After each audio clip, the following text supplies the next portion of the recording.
Here we are, live again.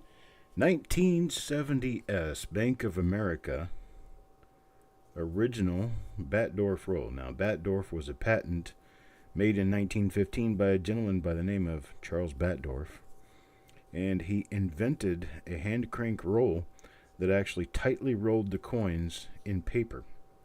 And you can tell a Batdorf wrapped roll because not only are the coins extremely tightly wrapped inside the wrapper, but also you have this V-shaped cut in the paper. And that is a sign of a Batdorf wrapped roll. Most of the red and white String and Sons wrappers that you see more modern rolls in are Batdorf wrapped. Batdorf did not become a very common popular thing until the late 1960s. However, they are available going all the way back to the 1920s. Earliest Batdorf wrappers I've had in recent past were in the early 1950s, and that's about as far back as you generally will ever see them. Once in a while, you'll get one that's older than that. Most of the time, not.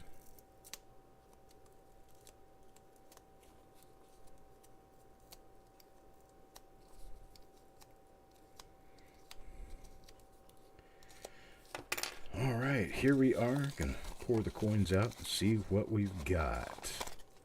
Yeah, they look decent. They look pretty good. So let's hope this proves to be a good roll. First coin, Doug. Doug. Let's see what Doug gets. First coin in the roll. Yeah.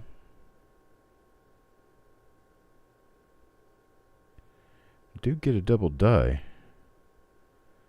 It's one of the more minor ones, I think. Or no, maybe it isn't. Maybe that's just it's just a dot. That's just a thing underneath the L there. It's not a bar. I thought it was for a second.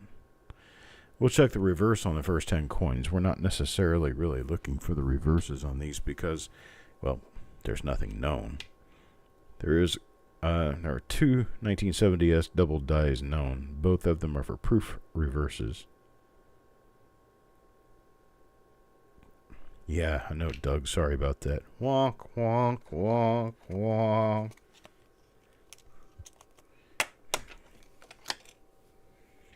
Here we go. Number 2 to Eric. Let's see what Eric gets in this one. Much more what I'm expecting out of a Batdorf roller. These nice, clean coins you get in the middle. But we'll see nothing on this one. Let me flip it over and check the reverse side and see what we come up with here.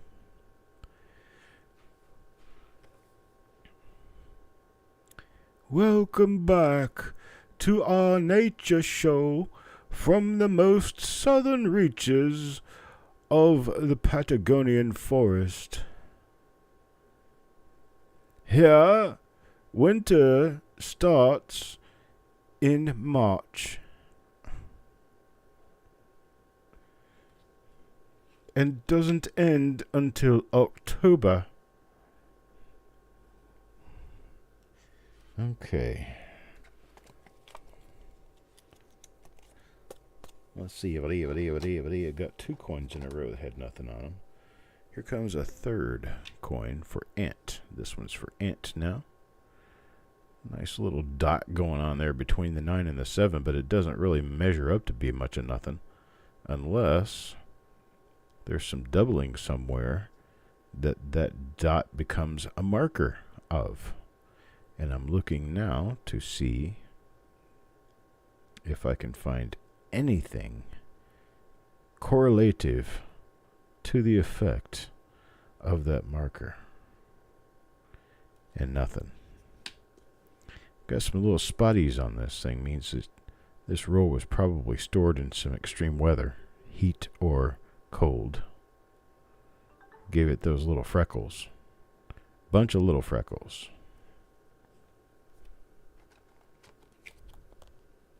You're recording them all from my portfolio. Great. Yes, I should be aware of the fact that when I speak into a microphone to the internet at large, someone is going to record my silliest moments. And someday they'll probably publish them as some sort of a video. Not necessarily that would be to my liking, much more to my chagrin that they would do it in the first place, but somebody might get a laugh out of it, somebody might get some points out of it, and as long as I get paid out of it, I don't really care.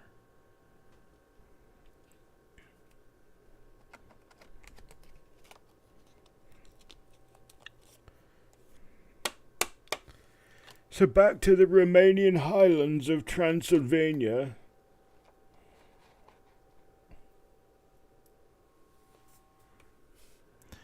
So, you searched a roll of 58D nickels last night. Found 9 RPM 1. Nice. Very nice. I don't know how you did it without throwing up, but good for you. You can have all my nickels if you want them.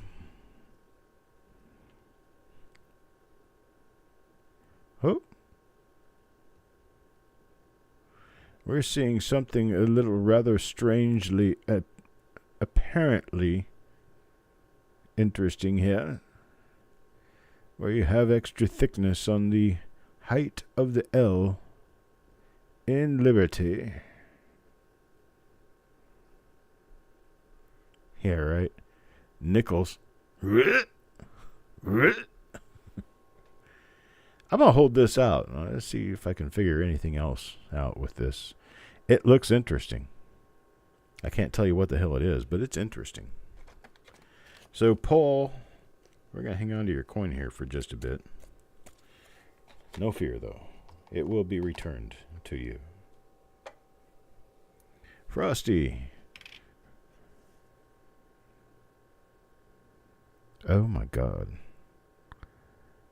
This was supposed to be an original bank-wrapped roll. Well, it is an original bank-wrapped roll. Look, you've got the bank president's fingerprints all over your coin. How do you like that?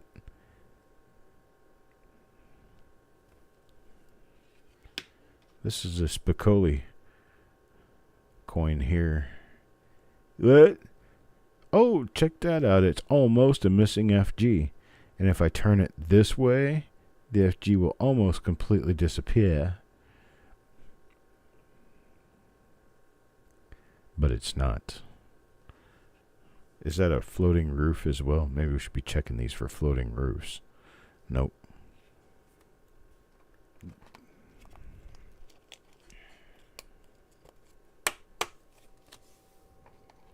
Number 7. You know, the only nature show that I ever saw that damn near made me gag were the birds that lay they lay eggs in nests in caves using their own spit to make the nest, and the spit dries and creates this plasticky looking little cage. And that's not the grossest part. The grossest part is that people actually go in and harvest these little nests and cook them into soup.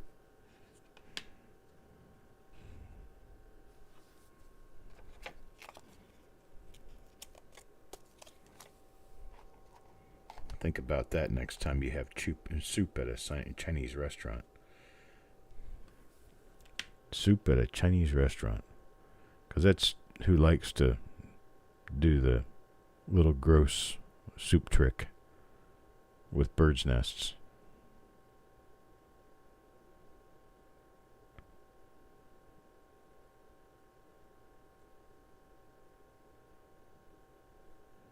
That looks like it could be another one of those things with the L, but this one's more of a hit than anything else. Good morning, Blaine. Blaine sent me an email message and introduced himself, and this is not Blaine Newport. This is a different Blaine altogether. We are safe with this Blaine.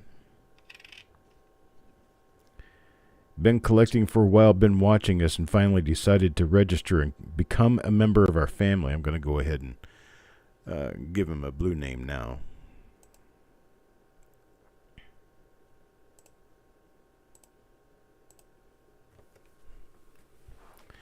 So you always wanted to eat bird spit soup. Well, I'm sure the people who cook it for you call it something different from that, so don't go looking for bird spit soup.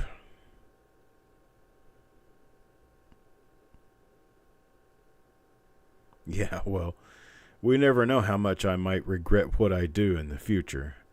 But I just let it go ahead and happen and become a regret. Throw all caution to the wind, so Chuck says. Yeah, I know it's called bird's nest soup.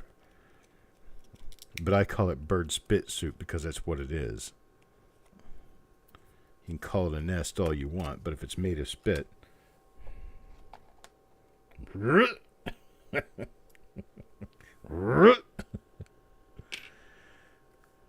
I had a real problem watching that show.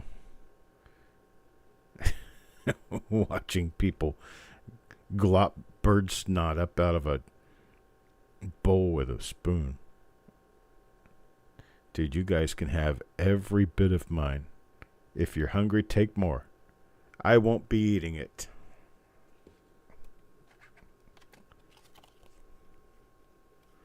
Kopi Luwak. What is that the coffee made out of the poop of some creature, some little critter? Yeah, they poop up the coffee beans and then they use the poop and make coffee out of it.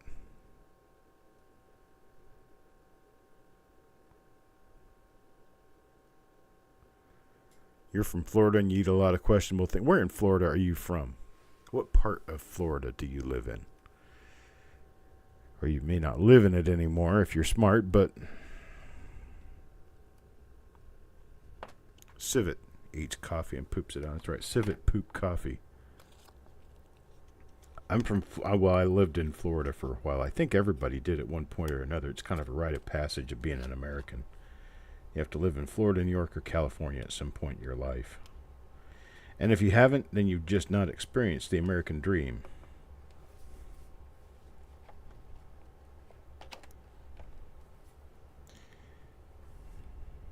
I will not eat bird snot soup. I will not eat that, Sam I am.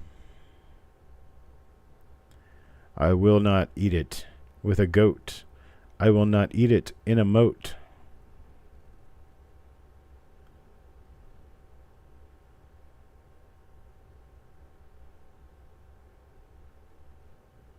You sent a picture? I shall look.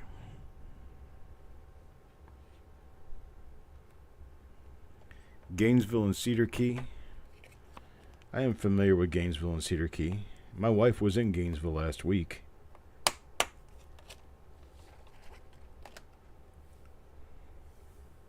She doesn't go down there very often, but when she does...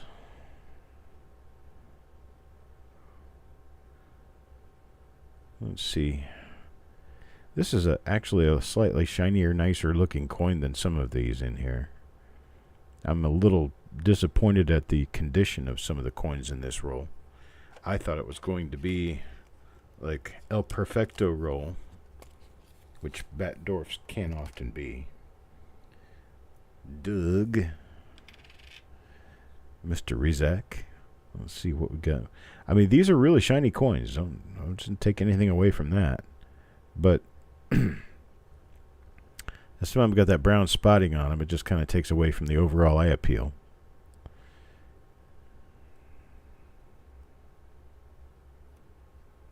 West Central Florida in the late 60s. Those were the days. So then you're probably talking about Bradenton, Sarasota. Yeah, in the late 60s. That was back when it was still flipper time. And it certainly is nothing like flipper anymore. It's still just as hot and oppressive. So the weather hasn't really changed. But what has changed, Clearwater, Largo, St. Pete, even more so. Still the weather is hot, oppressive, sweaty, gangly. But the the crowd is what kills the place. You got so many people, so much traffic. Yeah, as a place that I used to be able to drive from and to on a relatively daily basis, that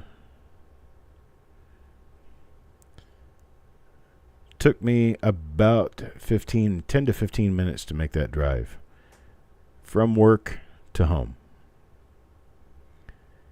When that drive became 30 to 40 minutes on a daily basis, sometimes over an hour, I decided it was time to no longer be a member of the Traffic Society of Florida. So we made it could be called a mistake. It could be called a great move to go to the southeastern coast of Florida, Lake Worth area, Lake Worth, West Palm Beach, for about a year. It was a little less than a year that we lived there before we moved to North Carolina. And when we lived in that part of Florida, I became quickly accustomed to how horrible a place Florida can be. And I got my great lesson to never want to live in Florida again. So we left and went to North Carolina. Here in North Carolina, the weather is, I'm going to say, marginally better, especially in the wintertime. What the heck is that? That looks to me like dye recedents, where the actual edge of the dye is working its way inward. It's interesting. It's not really worth anything, but it is interesting. Do a documentary on the shittiness of Florida.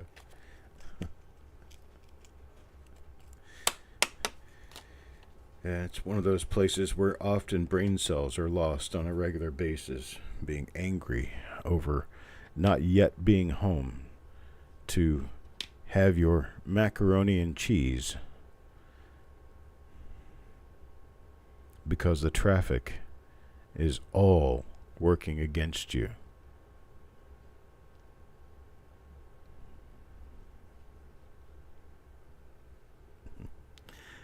Bro, you can love it all you want, Eric. You can have every bit of it, brother. The traffic isn't terrible. The traffic isn't terrible, Eric, right?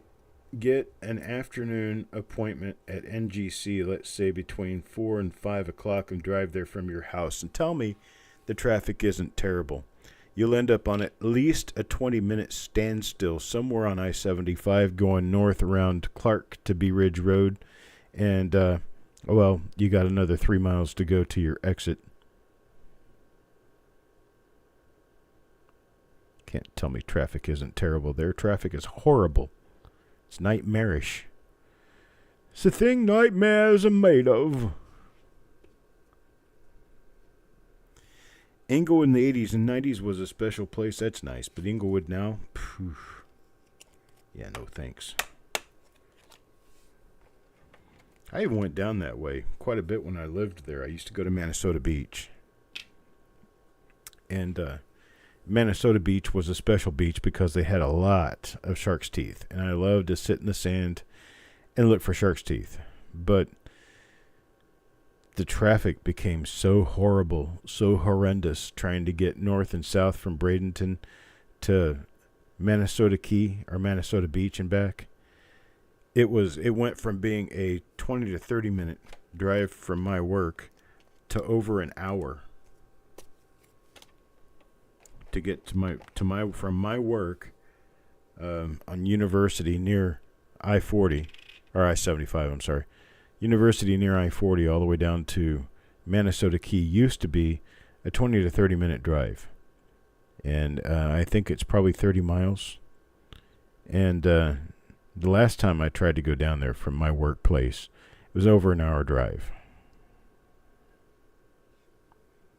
Yeah, Bradenton is the problem, right? Doesn't have anything to do with Sarasota and the way overgrowth of Sarasota, or perhaps the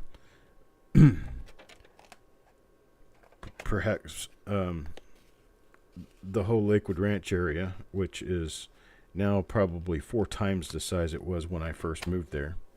Doesn't have anything to do with any of that. What's up, Mickey? Mickey Furr's in the house. Anthony getting excited about making his trip, coming to help us out. I made his bed this afternoon. Got that part all taken care of and done.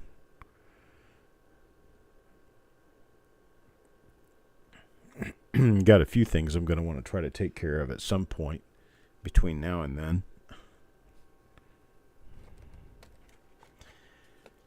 Oh boy, I ain't finding nothing in here. I was hoping it would be a great roll, but so far it is a complete bust. So far. Let's see here.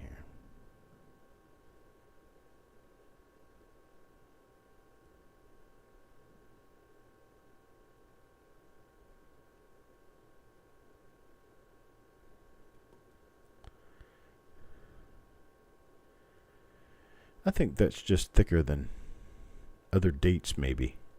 And I'm seeing it and thinking that L has some doubling on it because of how thick it is, but I don't see any thickness anywhere else.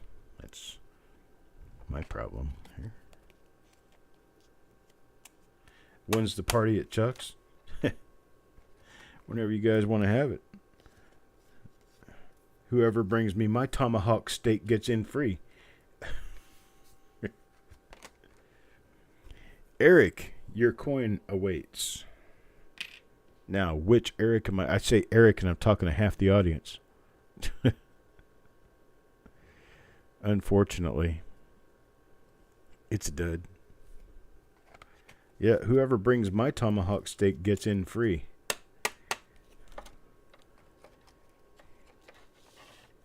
And, somebody coming from the south, stop in South Carolina, get me some collard greens, too, while you're on your way. Thank you.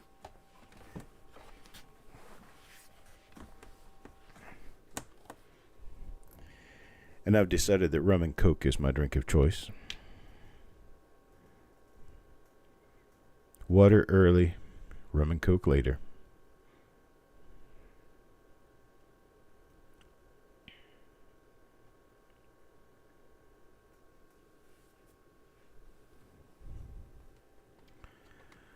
Mama says she's going to bring a relish tray. Was that some sort of Ohio thing? A relish tray? No, Mama. You can bring us a bottle of rum, a couple of bottles of tequila, some top shelf vodka, and Eric will tell you what kind of bourbon he likes. I think it's called Four Roses. Veggies. Do you pickle stuff?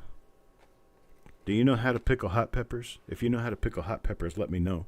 Because I got hot peppers that need to be pickled. And I don't want to go through a whole bunch of cooking and smearing and cleaning up and all that. Just want to pickle them. So you tell me how to do it. Nah, I'll take care of it.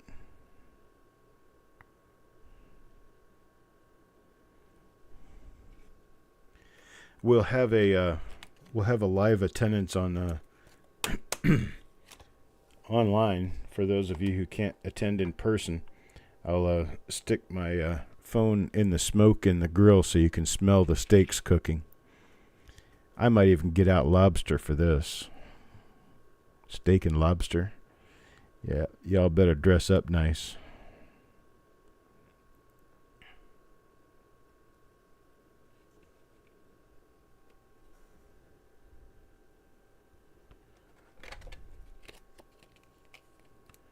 Vacuum seal and freeze. What? You've only picked cucumber. Well, we got peppers. I need to do some peppers. I'll eat a whole damn jar of hot peppers.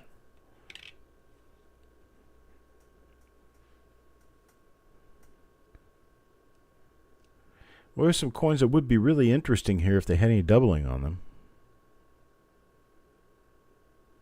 But I see nothing at all. Unfortunately, nothing at all.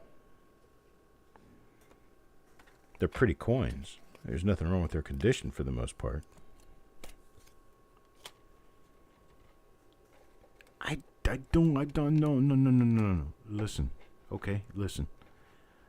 I'm going to have garden fresh peppers that I want to pickle myself. And I don't want them sweet. I want them pickled.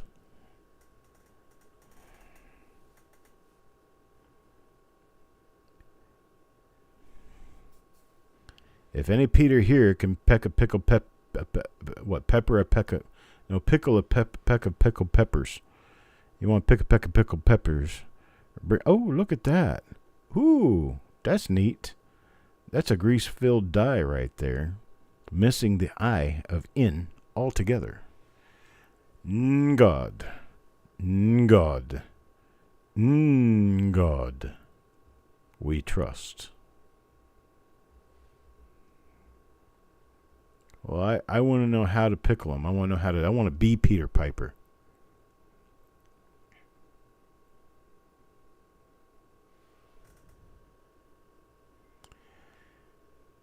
Oh, Eric, you can wear your thong swimsuit all you want.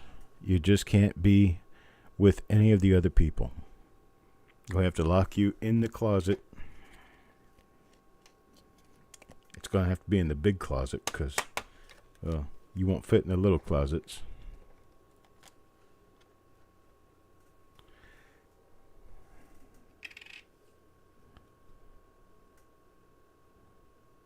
And we go back to a spotty coin. I thought we were suddenly getting over the spots.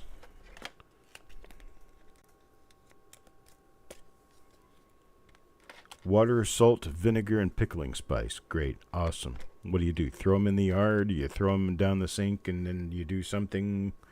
What? Do you cook them? Do you freeze them, seal them? How do you do it? I want the whole knowledge on how to do pickled peppers. I don't want a partial list of ingredients. I don't want them sweet. I don't want somebody else making them. I just want the peppers and the pickling whatever I pickle with.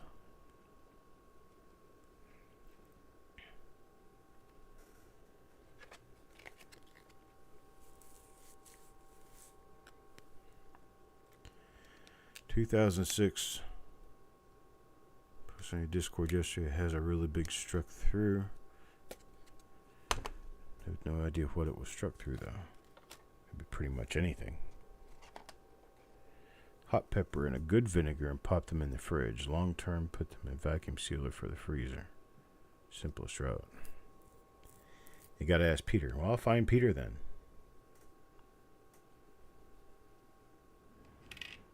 But I don't really care for don't need anyway, the cucumber pickles. Hey, look at that. Really nice machine doubling on that one. But that is definitely machine doubling. You can see very easily how it looks like it's been mashed down and it's flat to the field. Look at the top part of the 9 where it's so thin. That's because part of its thickness was taken up by the quote-unquote doubling, which isn't doubling at all. It's subtracting. Machine subtracting. That's what we should call it, not machine doubling. Because it's not doubling anything. It's halving. Or if it were an iceberg, it would be called calving. When the icebergs calve in the heat of the day in the Arctic region, the humpback whales and the right whales feed together with the sea lions.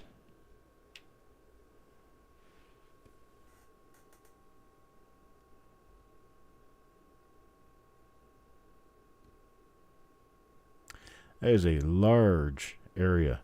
A bunch of greasy struck through stuff. Almost this entire coin has something.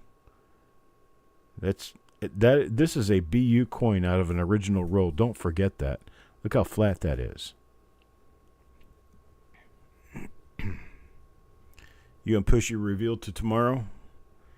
Okay, so the reveal that Eric had planned for this afternoon at 5:30, he will not be doing at 5:30. He'll be doing it tomorrow instead, with his other one that he had planned tomorrow. Hello, Robert Bruce.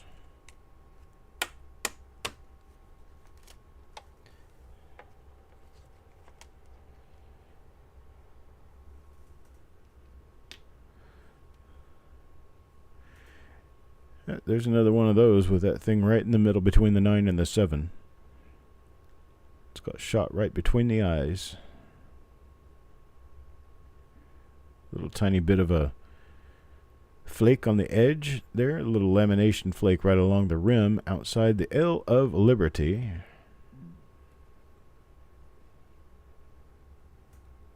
Sick dog kept you up all night. PETA? What's the matter with her? Or is it Tilly with another infection?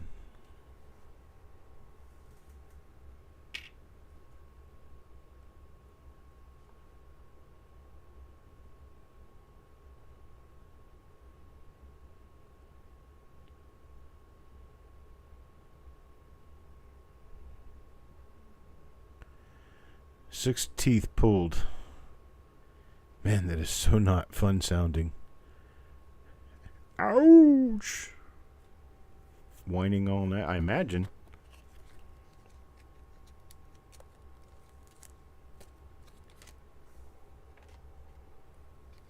I hear mine out in the backyard making noise now. He's out there barking at the birds, I guess. He didn't care to be with his father today because his father is talking too much about sea lions.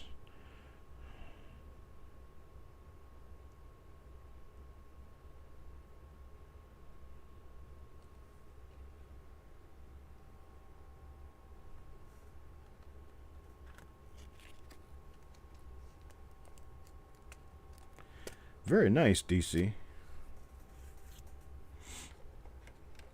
So you're from, where's Colonial Heights in Virginia? Is that somewhere near Richmond? I'm thinking I've heard of Colonial Heights before, but I don't remember where it is. I live about, say, an hour and a half drive from the southern border of Michigan, or Virginia, not Michigan. What did I say, Michigan? I was thinking of Richmond, trying to change it to Virginia, and it came out as Michigan. I live from the southern border, about 100 miles from Virginia. So that's near Richmond.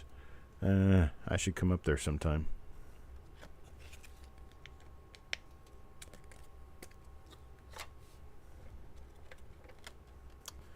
Carl up next. Another pretty nice 1970 S here. Unfortunately, we're not finding anything in these. It's kind of a hit or miss with 1970 S. You can get virtually nothing in one roll, and the very next roll find 12 double dice, so it's really hard to tell.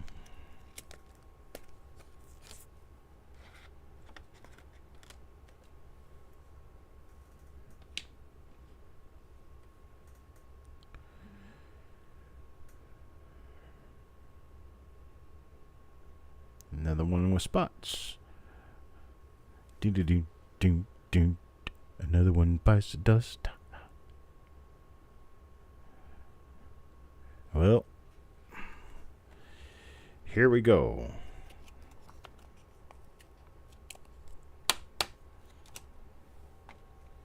Round off now to the 6th inning. Eric Beyer, the leadoff hitter.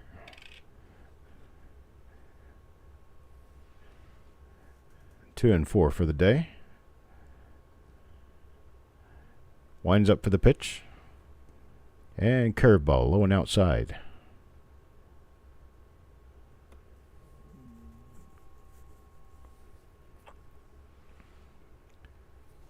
Ball one.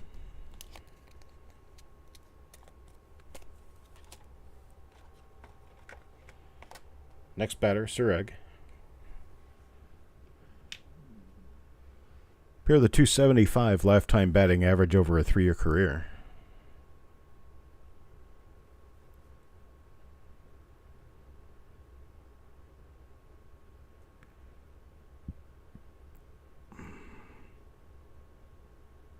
What are really rare? Are you talking about the double dies? Well, I mean, some of the double dies are stupid rare, and some of them are relatively common. But to find them in rolls, kind of a 50-50 thing.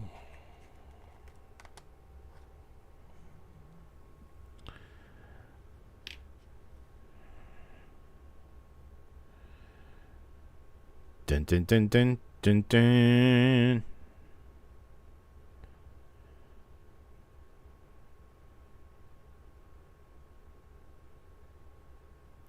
Okay. Dun dun dun dun dun dun.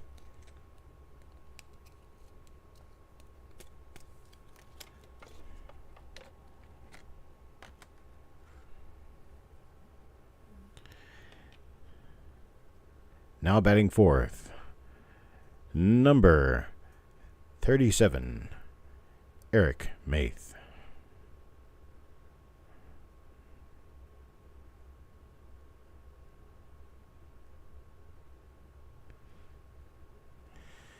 Nada.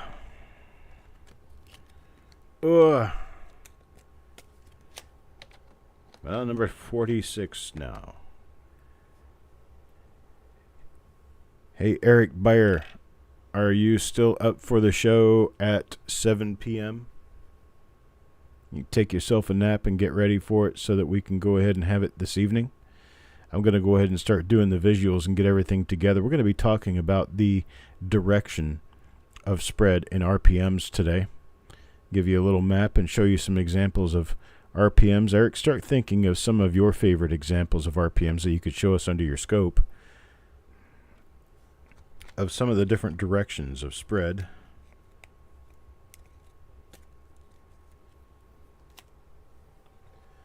Dun dun dun dun dun dun. Now up, number 7, Mickey Mantle.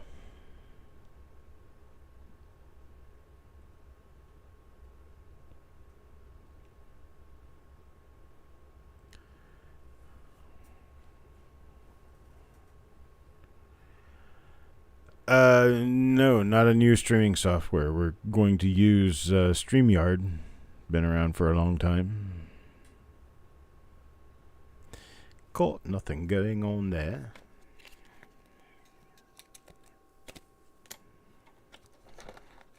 $48. Taco John. I think this coin might be underweight. Let me check and see if it's underweight. Turn it on. Now tear. And in grams. Oh, it's 3.09. So it's only a tenth of a gram. Oh well. Actually, only 100th of a gram off. I thought I felt something strange. And then it happened. It was there for all of us to see. Coin number 49. 2 Frostbite. Frosty not here right now, taking a leave of absentia. Gets a nice looking multiple issue coin. We have a little bit of a rim issue up here. Then we have little machine doubling showing on the L of Liberty and then all over on the date and mint mark. But then just above the date, right here, just above the date, we can see part of the roof of the memorial building showing through in a die clash. And that's probably why we have all of these die polishing lines. Don't really see any other part of the clash. Just interesting. An interesting coin. All right, last coin. Very last coin in the roll now. Going to go to Mark Thomas. And looks like we have a little bit of scraping up on it because of the whole roll end thing. Wow.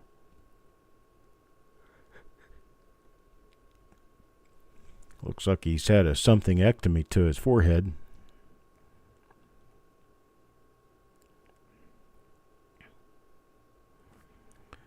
A cardiodistal ablation to the nose.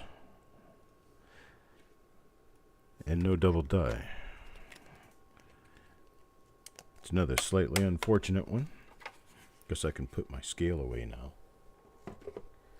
All right, folks. Well, the unfortunate fact here is that we did not run into what I had hoped we would run into, which was a wonderful, beautiful roll of double dies and other curious coins. We basically had a pretty normal walk into the stuff that you normally get, and nothing outside of that.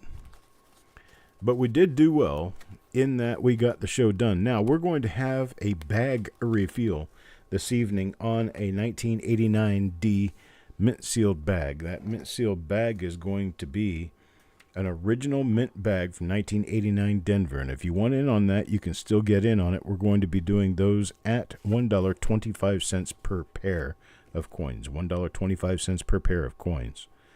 And so I think it's 120. Is it 125 or 175? I can't remember now. Let me find out so you'll know. Come on, computer, catch up to me. There we go. That's not where I'm supposed to be looking for these. Q1, Q2, Q3, Q4. Reveals. B15. 250, I'm sorry. 250 per pair. 250 per pair. 1989D. 250 per pair. That reveal will happen this evening. I can't let you in during the reveal because I have to actually prepare for you to be there. I have to prepare first. So if you want in, let me know, and I can get you in on that. You send me an email, send me a message, just let me know. And on that note, I think I'm going to go ahead and take a couple hours break, eat some lunch, and get myself ready for this blast from the past. It's going to be probably 6 o'clock in the evening. I think I have it. Eric says he wants a pair.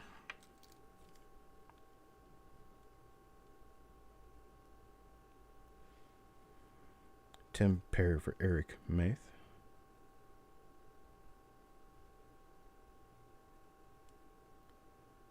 If he's not already in. Okay. I can make sure I take care of that too. All right, folks. I'll talk to you a little later on this evening. Have a great afternoon.